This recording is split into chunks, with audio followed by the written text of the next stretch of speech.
Assalamualaikum. So this one is my very first lecture, and the topic which I'm going to discuss here is the local anesthetics. So first of all, we need to know what are anesthetics.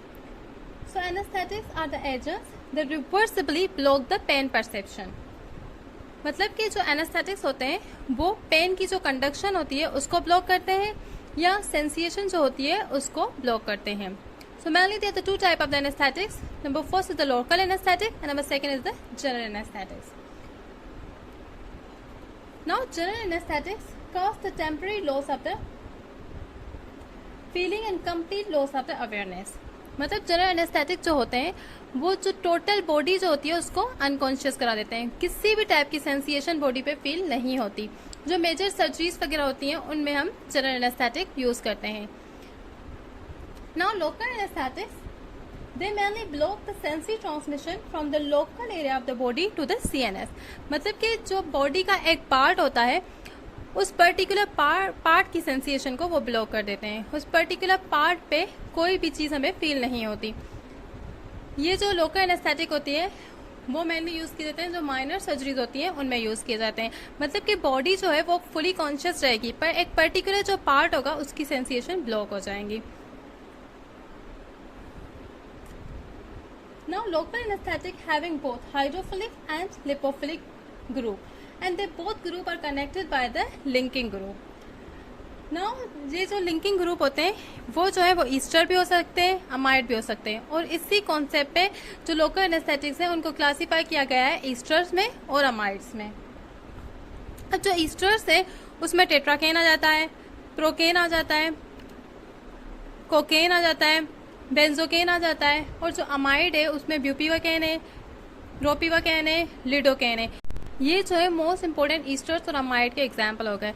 अब जो lidocaine है उसका medium duration of action होता है. जो bupivacaine है, रोपीवाकेन है और टेट्राकेन है इनका लॉन्ग ड्यूरेशन ऑफ एक्शन होता है और जो प्रोकेन है उसका शॉर्ट ड्यूरेशन ऑफ एक्शन होता है. अब अगर हम इनका रूट ऑफ एडमिनिस्ट्रेशन देखें तो जो लिडोकेन है वो एपीड्यूरल रूट के थ्रू दिया जाता है चाइल्ड बर्थ में. उसके अलावा जो टेट्राकेन है वो मेनली स्पाइनल रूट के थ्रू दिया जाता है और जो इन्फिल्ट्रेशन के थ्रू दिए जाते हैं उसमें प्रोकेन और लिडोकेन आ जाता है. उसके अलावा जो टॉपिकली यूज किए जाते हैं उसमें बेंजोकेन है, टेट्राकेन है और उसके अलावा जाइलोकेन जो है वो टॉपिकली यूज किया जाता है. जो मोस्ट कॉमन जाइलोकेन हम जो सुनते रहते हैं वो सोमोजिल जो हम मोस्ट कॉमनली सुनते हैं मतलब अपनी डेली लाइफ में. उसके बाद है उसका फार्माकोकाइनेटिक्स. अब फार्माकोकाइनेटिक्स हम कहते हैं किसे हैं? जो बॉडी का जो रिस्पॉन्स होता है टूवर्ड द ड्रग उसे हम कहते हैं फार्माकोकाइनेटिक्स. मतलब कि कोई ड्रग है जब वो बॉडी में एंटर होगी तो बॉडी का रिस्पॉन्स क्या होगा तो उसको हमने कहा फार्माकोकाइनेटिक्स. उसमें एब्जॉर्प्शन आ गई, उसमें मेटाबॉलिज्म आ गया, उसमें एक्सक्रीशन आ गई. अब जो एब्जॉर्प्शन है वो सिंपल ही होती है. लाइक जो शॉर्ट एक्टिंग ड्रग होती हैं वो रेडिली एब्जॉर्ब हो जाती हैं और लॉन्गर एक्टिंग जो है वो मेनली स्लोली एब्जॉर्ब होती हैं. या हम सिंपली ये कहें कि अनआयोनाइज्ड जो ड्रग होती हैं तो वो लिपिड सोलेबल है तो वो इजीली जो है बाय लेयर मेम्ब्रेन जो होती है उससे पास हो जाती है और वो जो है रेडिली एब्जॉर्ब हो जाती हैं. अब जो मेटाबॉलिज्म है वो दोनों का डिफरेंट होता है. वो ईस्टर्स का डिफरेंट होता है और वो अमाइड्स का डिफरेंट होता है. जो अमाइड होते हैं वो मेटाबोलाइज होते हैं लिवर में बाय द आइसोएंजाइम जो है P450. इसके थ्रू जो अमाइड है वो इनएक्टिव एजेंट में कन्वर्ट होते हैं.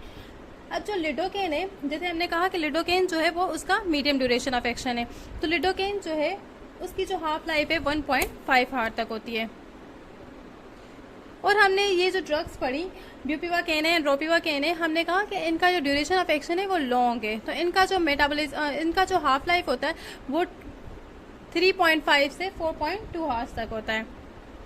तो इनकी जो हाफ लाइफ होती है वो ज़्यादा होती है. उसके अलावा जो ईस्टर्स है वो मेटाबॉलिज्म उनका ऐसे है कि वो मेटाबोलाइज होते हैं. प्लाज्मा में एक एंजाइम होता है कोलिनेस्ट्रेज उसके थ्रू वो इनएक्टिव एजेंट्स में कन्वर्ट होते हैं. जैसे अब प्रोकेन जो हमने देखा हमने कहा कि प्रोकेन जो है उसकी शॉर्ट ड्यूरेशन ऑफ एक्शन है तो प्रोकेन जो है वो मेटाबोलाइज बहुत फास्ट मेटाबोलाइज हो जाता है, रैपिडली मेटाबोलाइज हो जाता है. कौन सी ड्रग? प्रोकेन. उसके अलावा हमने कहा कि जो टेट्राकेन है उसकी ड्यूरेशन ऑफ एक्शन बहुत ज़्यादा है, तो उसको मेटाबॉलिज्म में टाइम लगता है, वो स्लोली मेटाबलाइज होता है।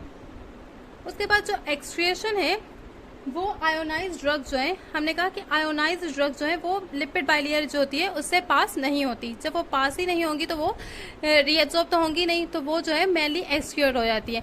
तो मतलब कि जो आयोनाइज ड्रग होती है उनकी एक्सक्रिएशन रैपिडली होती है देन नॉन आयोनाइज ड्रग। अब इनका मैकेनिज्म ऑफ एक्शन ऐसे है कि ये जो है सोडियम चैनल मौजूद होते हैं सेल मेम्ब्रेन में। ये ड्रग्स जाके सोडियम चैनल को ब्लॉक करती है। जब सोडियम चैनल ब्लॉक हो जाएगा तो सोडियम जो है वो इंट्रासेलुलरली मूव ही नहीं करेगा, सोडियम का इन्फ्लक्स जो है वो कम हो जाएगा और अंदर जो होगी सेल के डीपोलराइजेशन ही नहीं होगी। जब डीपोलराइजेशन जो है वो ब्लॉक हो जाएगी तो एक्शन पोटेंशियल जो है वो भी प्रोड्यूस नहीं होगा। तो इस तरह से ये ड्रग्स क्या करती हैं, जो कंडक्शन है उसको ब्लॉक करती हैं।